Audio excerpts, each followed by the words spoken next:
नमस्कार और स्वागत है। आज हम एक ऐसे आइडिया पर बात करने जा रहे हैं जो शायद हमारे अपने जीवन को देखने का नजरिया ही बदल दे। ये आइडिया है हमारे अंदर छुपे हुए एक बहुत बड़े खोखलेपन का। तो शुरुआत एक बहुत ही सीधे लेकिन गहरे सवाल से करते हैं। जो चीजें हमें बिल्कुल ठोस और भरी भरी दिखती हैं, क्या वो सच में वैसी ही हैं? देखिए, साइंस कुछ और ही बताता है। असलियत हमारी सोच से एकदम एकदम अलग है। कोई भी चीज उठा लें, एक एटम को ही ले लीजिए, वो असल में 99% खाली जगह है। मतलब जो हमें इतना सॉलिड लगता है ना, वो ज्यादातर कुछ भी नहीं है। और यही चौंकाने वाली बात आज हमारी पूरी चर्चा का आधार है। आज हम इसी साइंटिफिक आइडिया से शुरू करके जीवन के 5 पहलुओं में उतरेंगे। हमारे भीतर का खालीपन, टुकड़ों में बटी हुई जिंदगी, इस धोखे की हमें क्या कीमत चुकानी पड़ती है, वो जो कभी कहा नहीं जाता, और आखिर में इस डार्क टाइम से जागने का रास्ता क्या है। तो पहला पड़ाव है हमारे भीतर का खाली ब्रह्मांड। यहां हम ये समझेंगे कि कैसे एटम्स का ये खालीपन हमारे अपने जीवन के खालीपन जैसा ही है। सोचिए, जिस तरह एक एटम 99% खाली है, ठीक वैसे ही हमारे द्वारा जिया गया हर एक सेकंड भी ज्यादातर खाली ही होता है। हम हर पल को पूरी तरह से अनुभव करते ही नहीं। हमारे अनुभवों के बीच बड़े बड़े अनदेखे गैप्स होते हैं। और बस यहीं से हम अपने अगले हिस्से पर पहुंचते हैं, टुकड़ों में बटी हुई एक जिंदगी। यहां हम समझने की कोशिश करेंगे कि हमारे अनुभव में ये खोखलापन आखिर आता कहां से है, इसकी वजह क्या है। ये नंबर देखिए, -20। सुनने में अजीब लगेगा, लेकिन हमारा दिमाग एक सेकंड में मुश्किल से 20 अलग अलग पलों या कह लें फ्रेम्स को ही होश के साथ पकड़ पाता है। बस यही हमारे अनुभव की सबसे छोटी नाप है। तो फिर बाकी समय का क्या? अगर सोर्स की भाषा में कहें तो बाकी समय एक तरह का माइक्रोकोमा है। ये वो वक्त है जो हमारी चेतना से गुजर तो जाता है, पर हम उसे रजिस्टर ही नहीं कर पाते। तो यहाँ एक सवाल खड़ा होता है ना, कि क्या हमारा जीवन घनत्व, या जिसे कहें लाइफ डेंसिटी, असल में हमारी सोच से कहीं बहुत ज्यादा कम है? क्या ऐसा है कि हम समय के इतने बड़े महासागर में सिर्फ कुछ बूंदें ही जी पा रहे हैं? चलिए अब देखते हैं कि ये 1% बनाम 99% वाला सिद्धांत हमारे व्यवहार में कैसे काम करता है।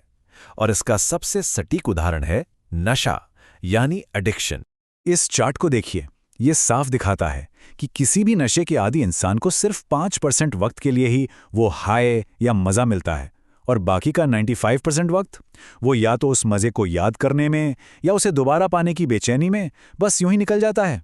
मतलब सार ये है कि वो इंसान सिर्फ 5% के मजे के लिए अपनी जिंदगी का 95% हिस्सा इस डार्क टाइम में गंवा देता है। और ये बात सिर्फ शराब या ड्रग्स पर ही नहीं, बल्कि किसी भी तरह की तीव्र इच्छा पर लागू होती है। अब जरा आगे बढ़ते हैं और देखते हैं कि यही सिद्धांत हमारी बातचीत और हमारे डर में कैसे काम करता है। वो जगहें जहां 99% चीजें हमेशा छिपी रहती हैं। ये दावा शायद थोड़ा चौंकाने वाला लगे, लेकिन हम जो भी बोलते या लिखते हैं ना, वो असल जानकारी का सिर्फ 1% ही होता है। मिसाल के तौर पर पानी शब्द को ही ले लीजिए। ये बोला गया 1% है, लेकिन इसे सुनकर किसी के दिमाग में पीने के पानी का ग्लास आता है, तो किसी के लिए ये एक गरजता हुआ झरना है, किसी के लिए ये बारिश की बूंदें हैं। जो असल भावनाएं हैं, जो संदर्भ है, जो अनुभव है, वो 99% हिस्सा हमेशा अनकहा रह जाता है। और यही बात डर पर भी लागू होती है। सबसे अच्छा उदाहरण है मौत का डर। इंसान 70 साल से ज्यादा की जिंदगी उस एक पल के डर में बिता देता है, जो असल में 1 सेकंड से भी कम का होता है। मतलब 99% जिंदगी सिर्फ एक पल के डर की कल्पना में बर्बाद हो जाती है। तो अब जब हमने इस पैटर्न को अलग अलग जगह देख लिया है, तो सवाल उठता है कि अच्छा, तो फिर आगे का रास्ता क्या है? इस डार्क टाइम से जागृति कैसे मिले? तो अगर हम सारी बातों को एक साथ रखें, हमारे अनुभव में 1% वो पल हैं जिन्हें हम सच में जीते हैं, और 99% है अनदेखा माइक्रोकोमा। नशे में 1% है वो थोड़ी देर का मजा, और 99% है लंबी तड़प। बातचीत में 1% है शब्द, और 99% है छिपा हुआ मतलब। और डर में 1% है असल घटना, और 99% सिर्फ हमारी सालों की कल्पना।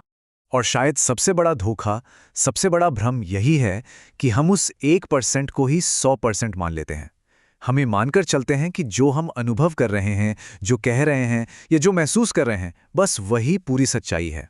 तो फिर इस खोखलेपन को भरा कैसे जाए? एक ज्यादा घना जीवन जीने का रास्ता क्या है? देखिए, इसके 4 कदम हो सकते हैं। पहला, अपनी जागरूकता बढ़ाकर ज्यादा से ज्यादा पलों को होश में जीना। दूसरा, अपने भावनात्मक उतार चढ़ाव को कम करना। तीसरा, डर को सिर्फ एक विचार की तरह देखना और कल्पना को हकीकत से अलग करना। और चौथा, बातचीत में गहराई लाना, मतलब शब्दों से आगे जाकर असली मतलब को समझना। आखिर में इस पूरे विचार को हम इन शब्दों में समेट सकते हैं। हम जीवन को जीते नहीं हैं, हम उसके कुछ क्षणों को बस छूते हैं। बाकी समय हम या तो यादों में होते हैं या फिर कल्पना में। और जो इंसान इस डार्क टाइम को, इस 99% अनदेखे हिस्से को पहचान लेता है, असल में वही जागता है। ये विचार हमें अपनी जिंदगी को देखने का एक बिल्कुल नया नजरिया देता है और सवाल छोड़ जाता है कि हम अपने इस 99% हिस्से के साथ आखिर कर क्या रहे हैं।